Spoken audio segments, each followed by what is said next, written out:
Welcome to Voice Rising with Kara Johnstad. Enjoy weekly conversations with leading luminaries, pioneering visionaries, singers, poets, musicians, and sound healers as we explore the profound role our voice plays on the path to self-realization and global enlightenment. The internationally acclaimed singer, composer, author, healer, recording artist, voice expert, creator of Voice Your Essence, and founder of the School of Voice, Kara Johnstad uses her extraordinary spiritual gifts to empower others. Everything in this world vibrates. Everything has a frequency. A pioneer in the field of voice work and transformational songwriting. Her breakthrough methods are helping thousands of people worldwide fine-tune their body-mind-spirit system and unlock the energetic frequencies of limitless creativity, health, and abundance. Share your voice, ask your questions, join in the conversation. Receive life-changing, positive transformation and rise together to create a sound world. And here's your host, Kara Johnstad.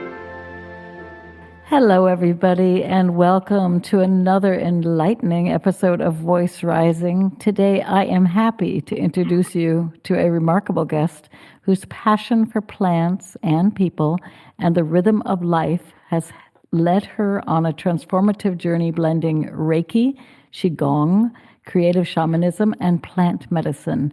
Joining us today is Fay Johnstone, an acclaimed author and a Reiki practitioner whose books, including Plants That Speak, Souls That Sing, and Plant Spirit Reiki, have inspired countless individuals to connect with the healing power of nature. And today, we're diving into Fay's latest book, Shamanic Reiki Drumming, Intuitive Healing with Sound and Vibration. And this comprehensive guide delves into the fascinating world of shamanic drumming, offering Reiki practitioners powerful techniques to enhance their practice. And Fay explores how the rhythmic beat of the drum can deepen our connection with intuition, spirit guides, and the natural world, ultimately bringing empowerment, healing, and clarity to both ourselves and for all of you out there that are doing Reiki for your clients. So I welcome you warmly, Fay, to Voice Rising. Oh, thank you so much. I'm delighted to be here. Thank you. Yeah, it's so good to have you. And first of all, congratulations on your new book. It's got to feel wonderful having it out into the world. The cover is gorgeous. Yeah, thank you. You know, this is why the journey of Reiki and, you know, when we start to kind of go on that inner exploration journey, whether it's Reiki, energy healing, meditation, all the sort of lovely tools we have, that's why it's so fascinating, because I never really thought of myself as a writer, never had an imagining that I could write a book. And now it turns out I've written 3, and I actually love writing. Nice. I've really, in a sense, decided I'm allowing myself to have that title of author and creative writer, and it's, you know, it is one of my passions. I didn't realize, but I got there in the end, so it's great. Well, it's probably when the voice channel is open, then it flows in all directions, right? Whether we're writing or whether we're singing with the drum, you do have a moment in the drum where you're also connecting it with the voice, with reclaiming our voice. And so that is my own experience, that sometimes we think we can't do it, but once we're in deep flow, and Reiki helps the energy to flow, and drumming helps the energy to flow, and maybe a little bit of singing, and maybe standing also in your beautiful gardens with your plants, then it's easier to write those books, and they're beautiful books. So we thank you for that. Yeah, thank you. I think I really agree with you. I feel that when it was definitely the plants that unlocked, there was something that definitely kind of loosened or unlocked, you know, in my voice with, you know, my first book, you know, Plants That Speak, Souls That Sing. That's exactly what I used to do, sing to my plants, and I still sing to my plants, and actually drumming and dancing and all the things, really. So actually, yeah, it's that loosening of the voice and, yeah, the creative expression. So, yeah, it comes through in my writing. And we'll see. I'm still developing. I'm still on the journey, so we'll see what else it comes through. But yes, certainly the writing at the moment is where I'm enjoying. I really enjoy teaching. I really enjoy sharing the things that I discover to help others, and so that's why writing a book, is a easy way to put it all down. Yeah. Share with us a little bit. Your new book is called Shamanic Reiki Drumming. What are the origins of shamanism, and how does drumming play such a vital role in this practice? Well, that's a great question. And I think for the Westerner, we can get very excited when we kind of hear about shamanic practice.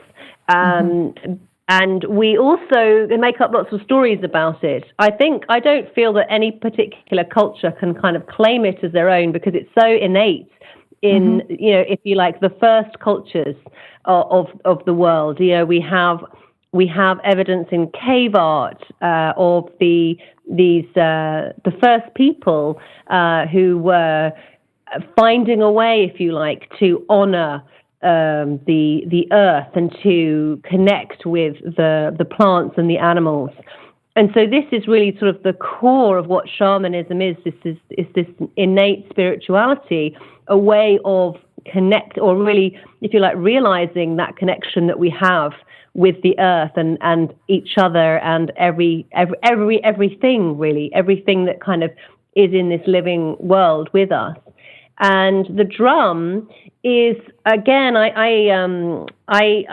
really enjoyed actually kind of leaning into the drum, because it really the drumming has completely changed my life. And again, I think we tend to feel it's attributed to different cultures, in today's world. But actually, if we look at indigenous or ancient cultures, even from Babylonian times, we can see.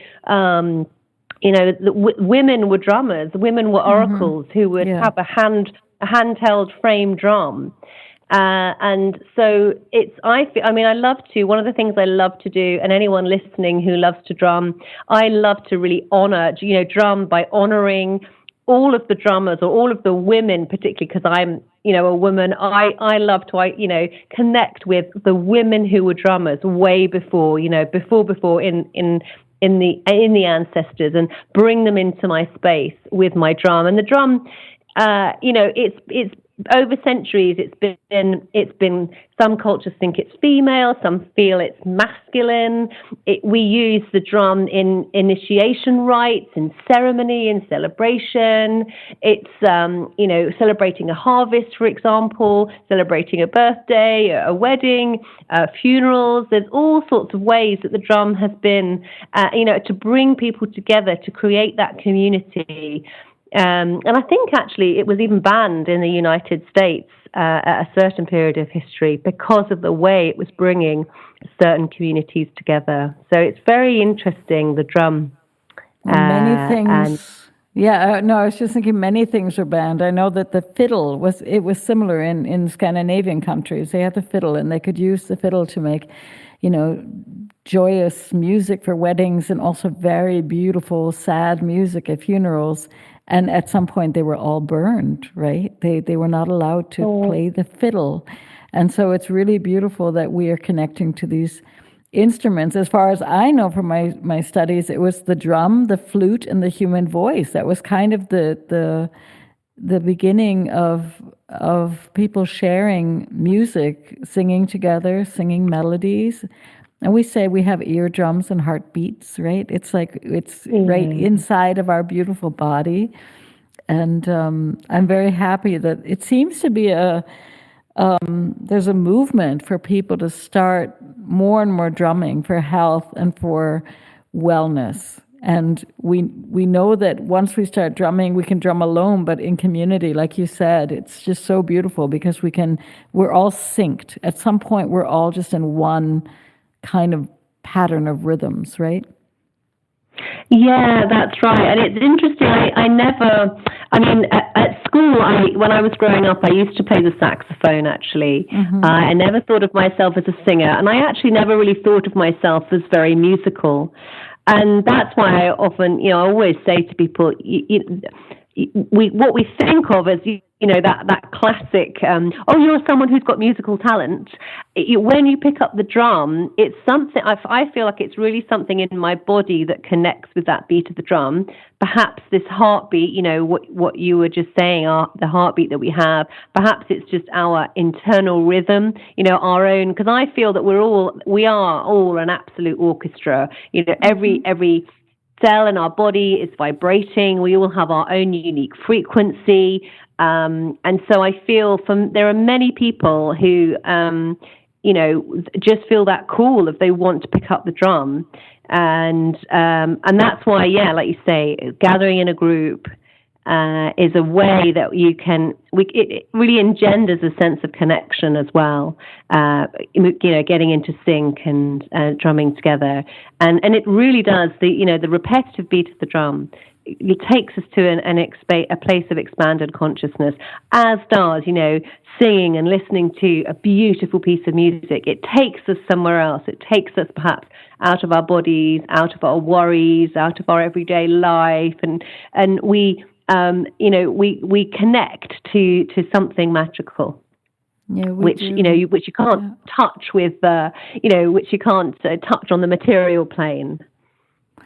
Yeah, and you also can't touch it with maybe just turning on the radio. There's something about holding the drum, about feeling the vibration in front of your heart, about walking with it. And as I remember learning once, with my drum, it was like the basic. It's like connect with your feet, and you have the even meters, and then the heart is more syncopated, and it's basically this constant playing with these rhythms that are around us all the time.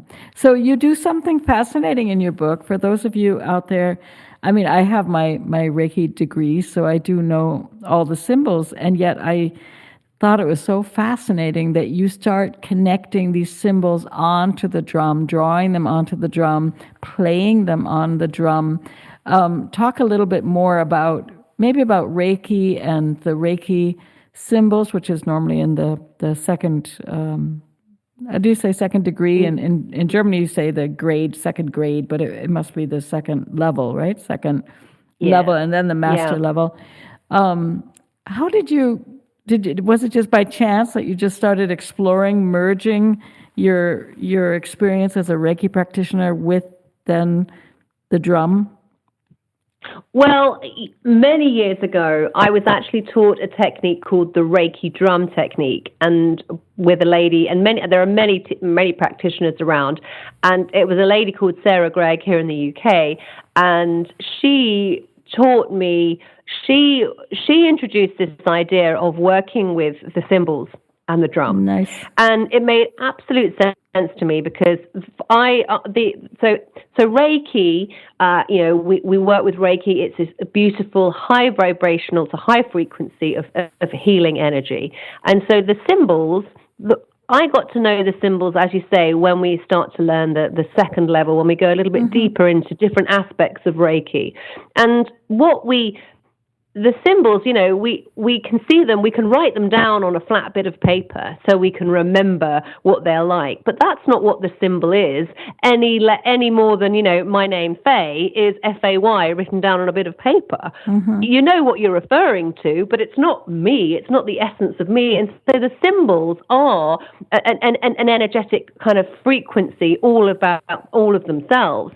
And so actually, when we drum them, or even when we chant them, this is really moving into this beautiful kind of real connection, and it really helps to shift and conjure up this element, this sort of specific quality, if you like, of the Reiki symbol or of the Reiki, an aspect of the Reiki energy. And so drumming the symbols is a way to, again, connect in a deeper way with the symbols and really start to feel them or in a different way. So drumming and chanting, I really would recommend to anyone who's playing with the symbols and learning them and getting to know them. And actually, I was always taught to draw the symbols in the air and jump into them, feel them, And so drumming with them is a very similar idea, sort of putting that frequency out there into the room and then feeling for how it shifts the atmosphere.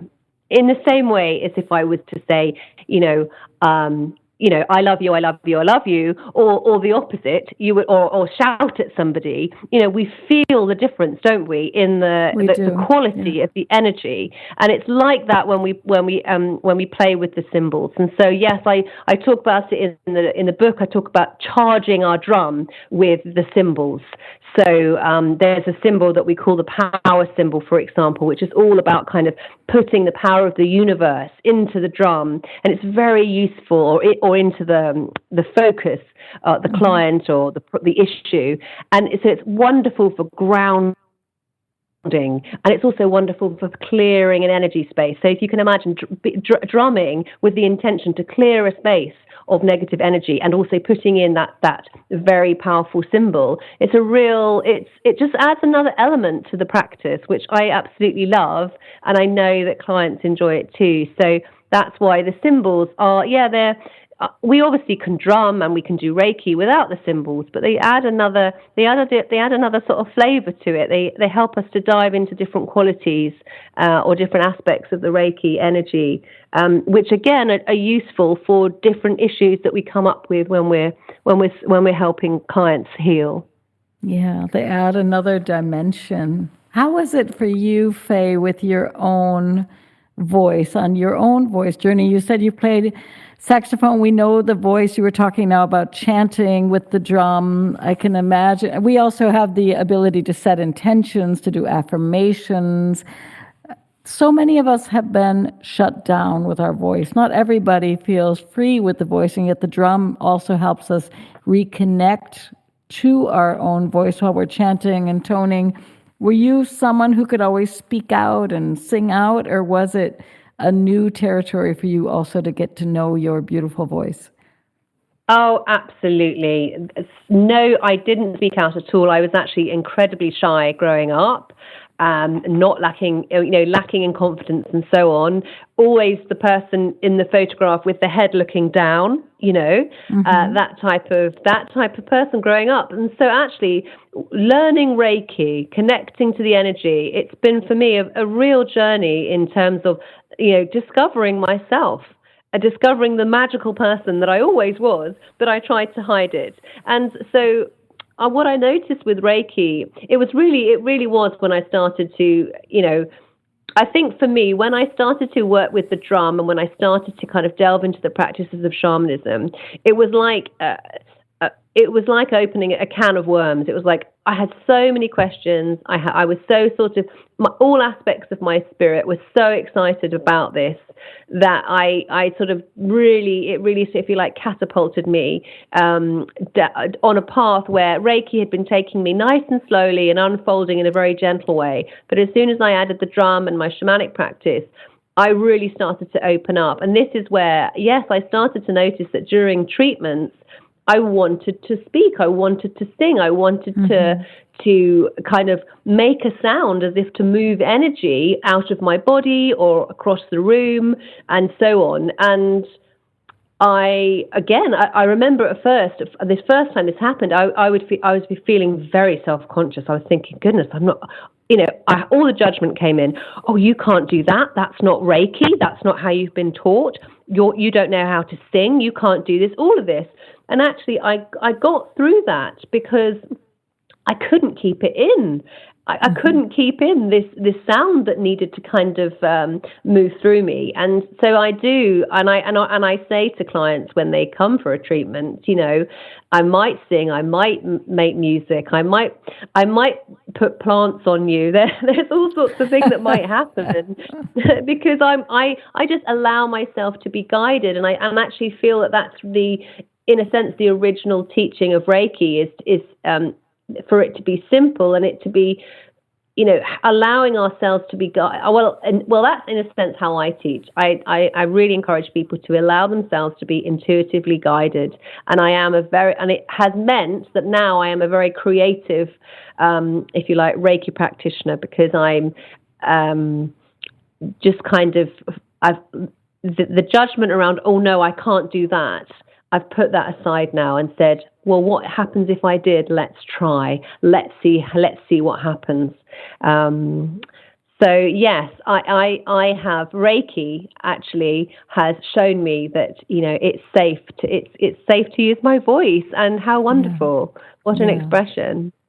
I love that, because everything has frequency, and all the plants have different frequencies. And I think you also work with crystals and stones, and the trees have their own voices. And I would adore going to someone for a session and have them sing or touch my tiny toe and have a tone come out or something. I think it'd be magical. It's magical, right? And I think it reminds us of a time when we were held and sung to, the lullabies, these are practices that people have forgotten, that we used to be cuddled and really lifted up and held and rocked and sung to, and our ear was close to the heart of our mother or father, and we could hear that beat, and we'd be hummed and sung to, right?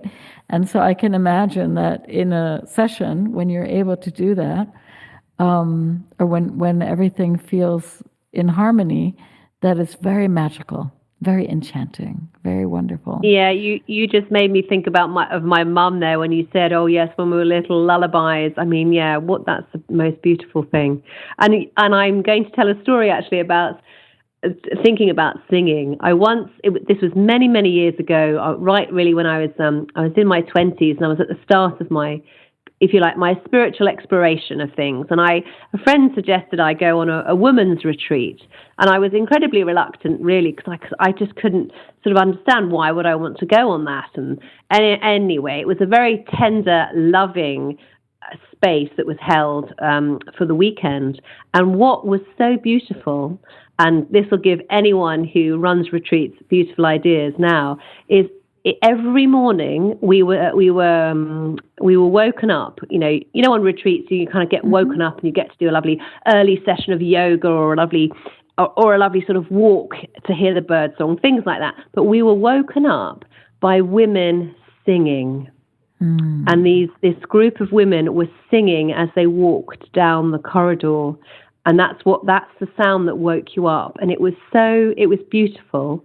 And then a couple of years later, I got to start to be a member of staff who was volunteering on the same retreat. And I got to be one of the singers who went round. And it was just lovely, lovely experience, because it's, like you say, it's not the sort of thing that happens to us on a daily basis. We don't often get sung to, but it's incredibly moving, and it felt so caring to be the receiver and also the giver of that lovely opportunity, that lovely sort of experience for people waking up. It was soft and nurturing and caring, that beautiful side of the divine feminine, That is my secret fantasy, Faye. I have this fantasy that everybody at sunrise would just open their windows all around the world and then just sing like, I love you, I love life, like something beautiful. And then we just all look at each other, all the strangers and all the neighbors and all the friends. And then after a few moments, we'd close the windows and everybody go make their tea and coffee and go on with their day, But I just have this idea that if we would remember, there's a beautiful quote. I can't remember it, but it's something about how when women were birds, and also this idea that the birds, they sing in the darkness and trust in the light. One of these beautiful. I have to find this quote again. I'm going to dig it out. But anyway, we're going to take a very, very short break and take a brief pause, and then we're going to come back with more of Shamanic Reiki Drumming with Fay Johnstone. Fay Johnstone.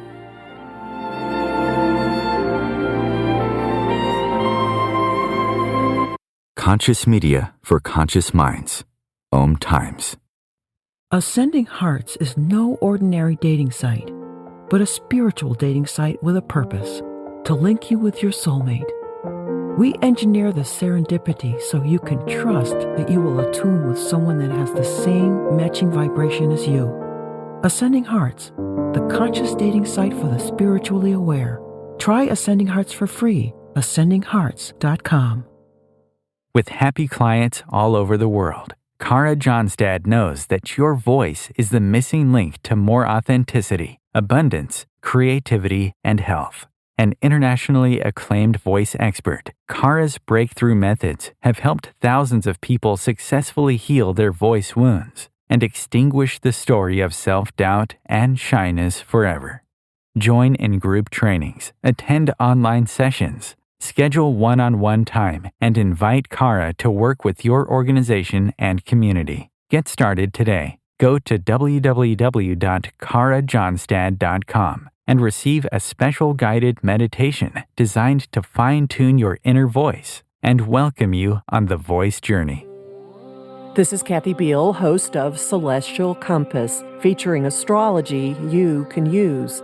Celestial Compass points you to what's going on in the sky and what you can do with it down here on Earth.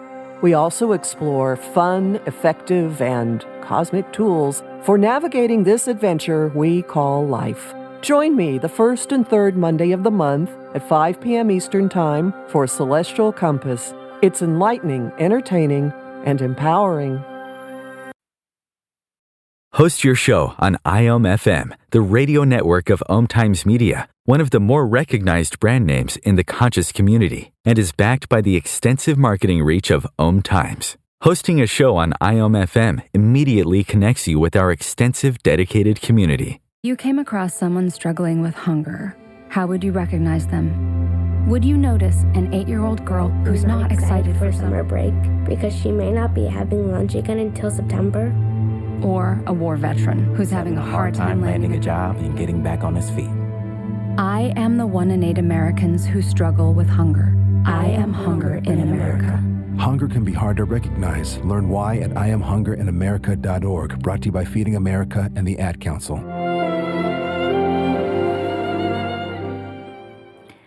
Welcome back. We're here with Fay Johnstone, diving into the transformative power of shamanic Reiki drumming. And if you're enjoying this conversation, don't forget to subscribe to Voice Rising on your favorite streaming platform and share this episode with your friends, because your support helps us continue to bring inspiring guests like Fay to our show. And the shows are also on the archives at OMTimes Radio, so you can check out all the episodes. So I'm going to jump right back in. Welcome back, Fay, to the show.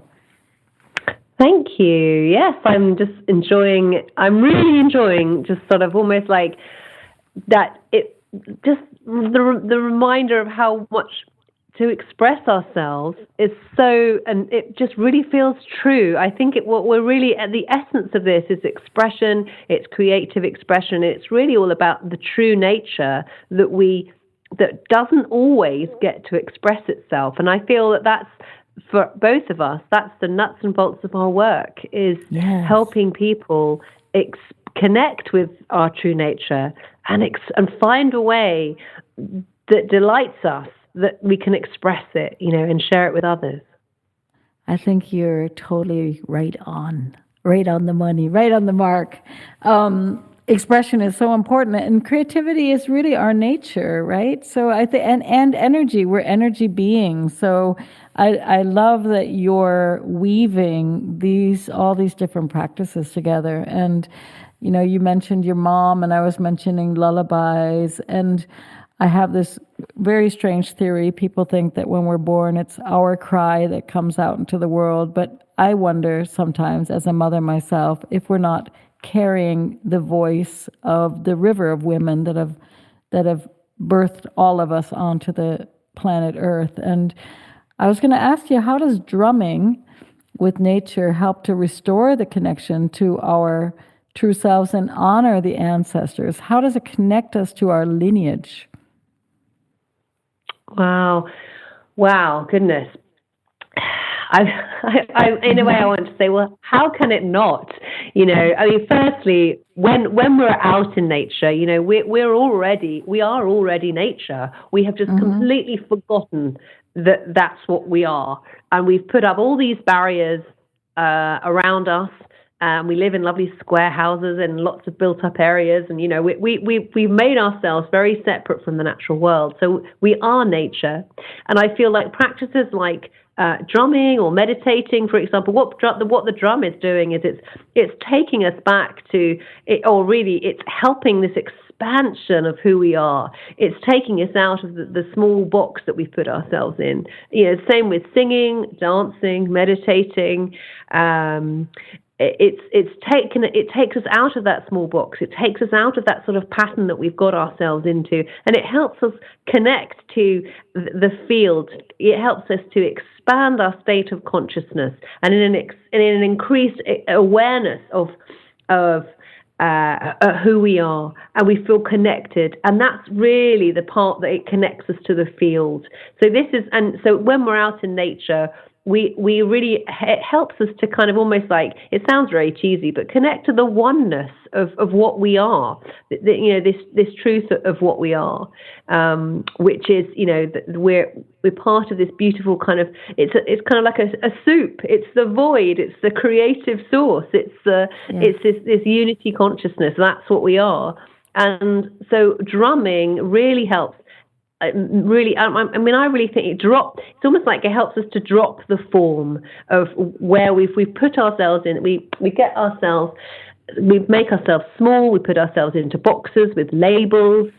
We get into patterns which aren't really our original pattern. And I feel also, as I mentioned earlier, I feel that we're a beautiful orchestra. Our body, every organ in the body has a specific frequency, and when we drum, the drum really helps our whole body as an orchestra come into its find the right notes again, or rather, I should say, that's what I'm working to do when I'm working with people to heal. That's what I'm working to do. I'm working to help them almost remember their original frequency, their original nature, but their original song, if you like, that they on the beat, the beat of their own drum, really, that heartbeat, the source of who they are, that original nature. And actually, so when we're out in nature, it really helps us to connect and remember, and it's much easier, in a sense, to feel the beauty of nature if you're singing, dancing, drumming, because you kind of dropped that. I feel like you've dropped your strict humanness, and you've connected to the field of imagination and creativity. Share with us a powerful experience that you remember, either with yourself or with a client, where drumming and Reiki combined, and then suddenly there was a profound healing moment. Wow. Okay. I'm just trying to think, what do I want to share? Which piece do I want to share?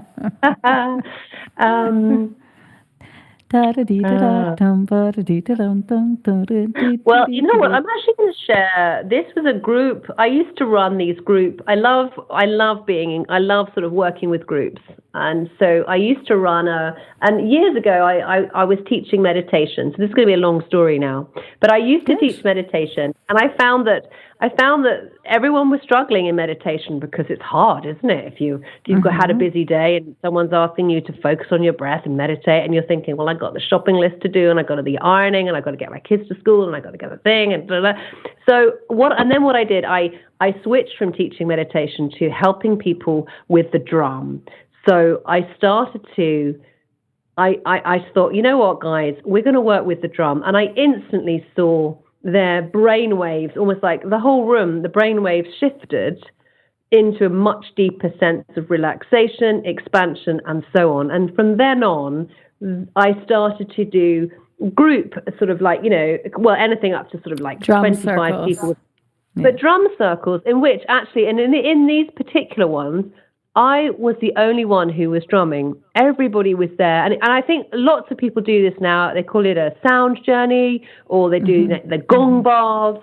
There's all sorts of these things sound happening now. But back in the day, there didn't used to be many people doing this. And what was lovely is I had my dad visiting me once, and he said, I said, well, just come along and sit in the corner. You don't have to do anything. Just lie down, just don't embarrass me. The thing that you have to say to your dad. And anyway, it was lovely. And actually and I would go around everybody drumming, and I would sing, and I'd perhaps add some other instruments as well, but it was mainly drumming. And at the end of that, and this is my dad, Dad's always let me do Reiki, but he's never really, they're still quite conservative, my parents. So they love me, and they go along with the things that I do, but they don't necessarily follow them themselves. They're, they'll give it a go. And so he gave it a go. But when I saw him at the end of the session, his eyes he had such a clarity in his vision, and he'd been very sad because he had been going through a process where he had to sell a boat that he had sailed around Britain in when he retired. So he'd had this sort of, if you like, big process of sailing by himself around Britain to celebrate his retirement. It was this, it was his voyage. Wow. Something that he longed to do. And actually, at this particular time when we were drumming, he'd had to sell the boat because he'd realised that actually he couldn't keep it on because he was getting old, and there were things he couldn't manage within the boat. So there's this whole process. It was kind of a grief. I didn't realise that he had been carrying a grief.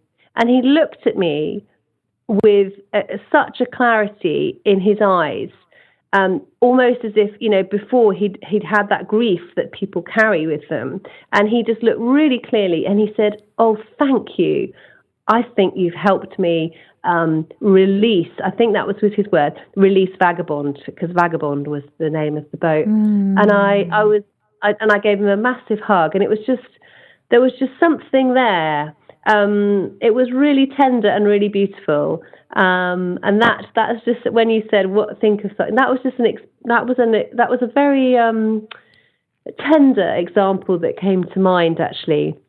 But so this is an example in a sense of how the drum is helping release something, an energy that somebody's carrying, which isn't necessarily serving them anymore, these things which are kind of like, we have to hold on to them, but actually it's taking all our energy to hold on, and we really need to let things go. So things like grief, depression, anxiety, I find time and time again, and it goes back to that remembering our true nature. Many examples of people who sort of feel that they're a bit floaty, they're not quite sure what they want to do, or the direction of their life that's going in, but actually a few times coming and connecting with the drum, there's more solidity, there's more groundedness, there's more focus, and there's more of that remembering of what brings us joy, what brings somebody joy, what direction do they want their life to go in.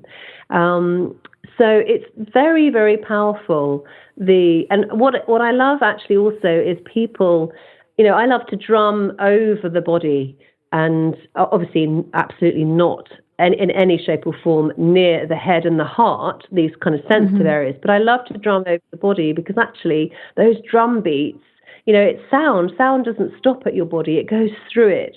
So the sound, so physically, that sound kind of moves the body. And actually, sometimes people can feel it on their skin. They can feel the drum beat moving. And then obviously imagining it going through the tissues, and it's moving stagnant emotions, it's moving stagnant energy, it's moving these processes that need to,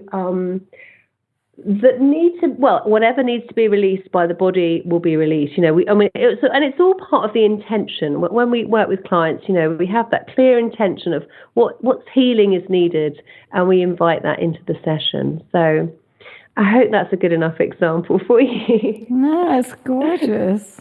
I mean, what would you advise? Now, you've done all these circles. You have so many clients, and this is your book, right, that's coming out into the world. What would you advise for people that are listening and they would like to maybe find a drum or pick up a drum and start a practice, a daily, who knows, meditation? Maybe they want to drum and then sit down and write in their journal, or maybe they want to drum and sing, or maybe they're lucky and they're not in a urban city apartment, but they do have a garden and they can go barefoot in the spring and drum. What would you suggest for the very first steps for somebody who wants to take a sneak peek into the life of drumming? Shamanic drumming. I'm going to, there's lots of so in my book, I've actually got lots of suggestions of the sort of the do's and don'ts and the pros and cons of different types of drums. Because, I started and I still have this most gorgeous synthetic vegan drum. It's a 16-inch vegan drum, and I've had it now, since 2009, and the sound is, the quality of that sound is still as beautiful as it was the first time I picked it up. So some people might find that they're really drawn to certain drums, and I always say allow yourself to be guided.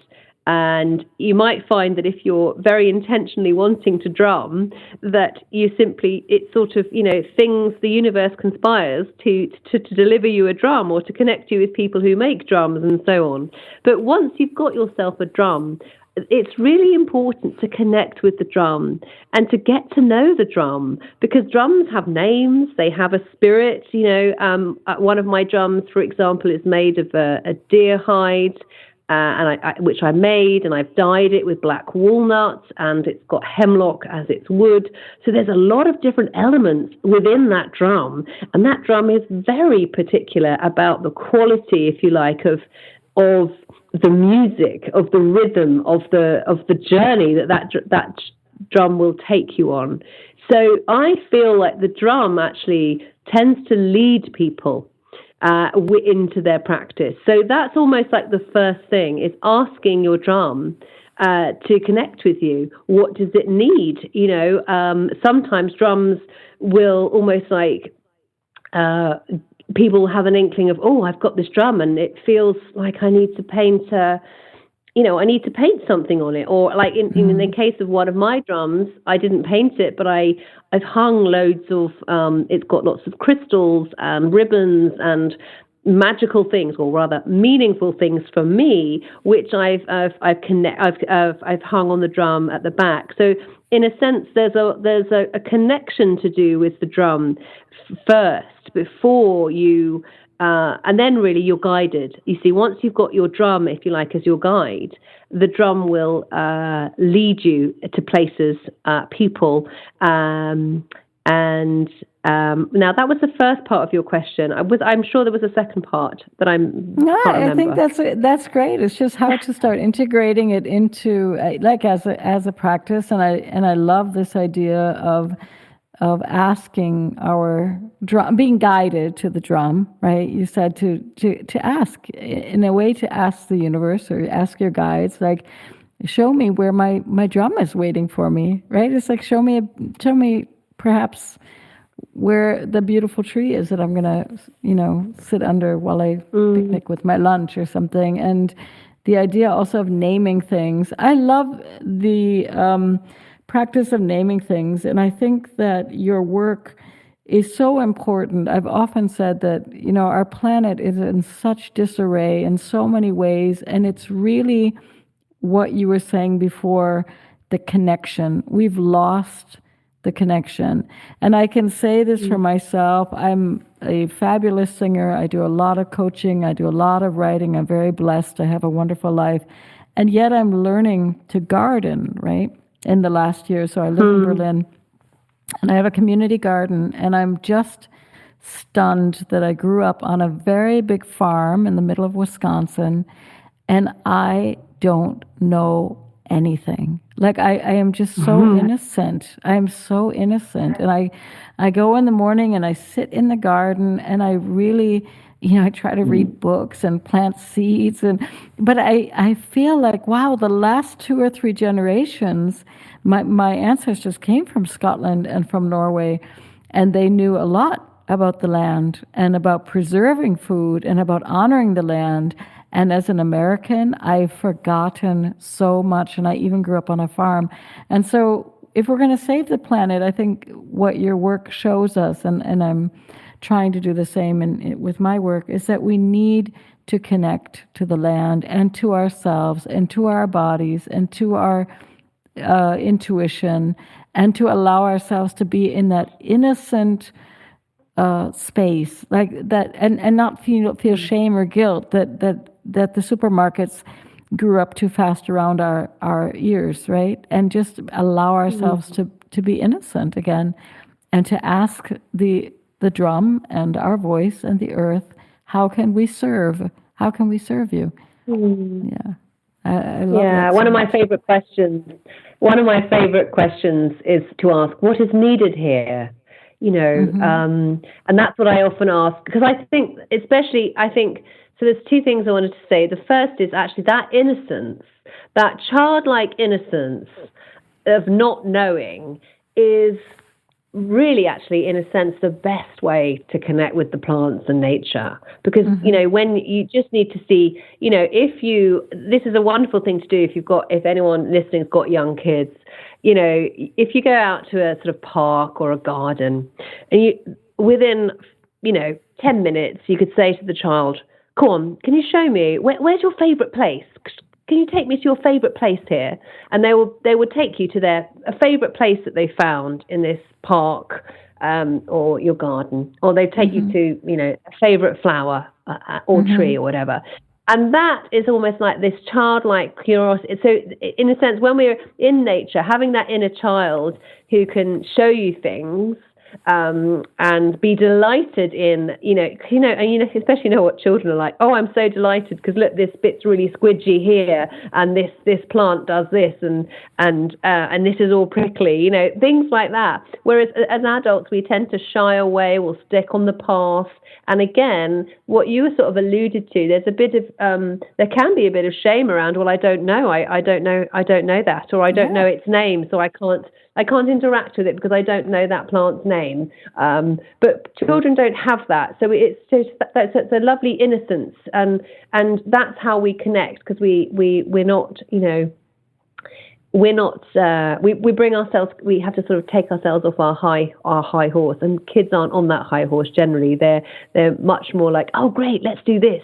And in a sense, that's how we need to be when we're out in nature. That helps us connect with plants. Yeah, it's beautiful. Yeah. What is your vision? We have a couple of last minutes to know. I mean, you're singing to your plants, and you wrote this beautiful book. What would you love to see as a transformation for our world as we are at this huge turning point, right? These are very evolutionary times. We've always had wars and everything else. The planet is, the polar bears are already losing their ice caps, and yet we have a very strong movement for meditation and singing and music. And so what would your vision be, Fay? What can we put our intent to? Well, I absolutely love that you were talking about the importance of food and that sort of sovereignty over your body, your kind of wellness, knowing self and what feels right for me, and starting almost like, when I teach people about plant connection, I talk about feeling our way, not thinking our way. Let's feel our way. Does this feel right? How does this feel for me? And yes, this a reverence, and we know, lots in these complementary medicine circles, we talk about the law of attraction, we talk about affirmations, and all of this stuff. But really, what we know, the energy of attraction, the energy of gratitude, of kind of feeling that your cup is full and this place is beautiful. I actually hold a vision. I know, we're obviously humans, we're capable of destruction. Goodness, don't we know it? But the thing that keeps me going is that we're capable of so much beauty and creativity and love, and we are amazing, and we can be really kind and compassionate. And I know that if somebody has created this awful mess of pollution and contamination in the oceans, then I actually know in my bones that we can fix it. I just know that we can. And it's that vision that I have. And in a sense, it's a sort of deep faith, really, in humanity, that we we can turn this baby around. I really feel that we can. And when I say that I feel it, I do feel it in my bones, and it's not wishful thinking. It's a reverence, and it's a trust in ourselves. And light workers, people who carry this energy of this vision, more and more of us are, waking up and going, yeah, come on. This doesn't feel right anymore. I want to change tack. So that's what keeps me going. That's a very beautiful vision, and I can only agree with you. And I think that there are many, many more kind, wonderful, considerate, caring people in this world than people that want to destroy things. We just have to get that faith and trust and start doing it. And with the help of your books, I think people are jumping into that direction more and more. I know for me, it was really lovely to have your book next to me on my table, bedside table, and in the kitchen, and in my living room, and in my studio. I'm sitting here looking at my grand piano, and your book is right here. So thank you, Fay, for sharing your wisdom and insights, and your work is very inspiring. And to our listeners, thank you for tuning in. Be sure to check out Fay's book, Shamanic Reiki Drumming, and also join us next time. I'm going to be joined on the show next week with Meredith Heller, and she's discussing her new book, Writing by Heart, A Poetry Path to Healing and Self-Discovery. So until then, keep raising your voice, and much love and many blessings to you, Fay. Thank you so much. It's been a pleasure. Take care. Thanks, everyone. Thanks. Bye-bye. Bye.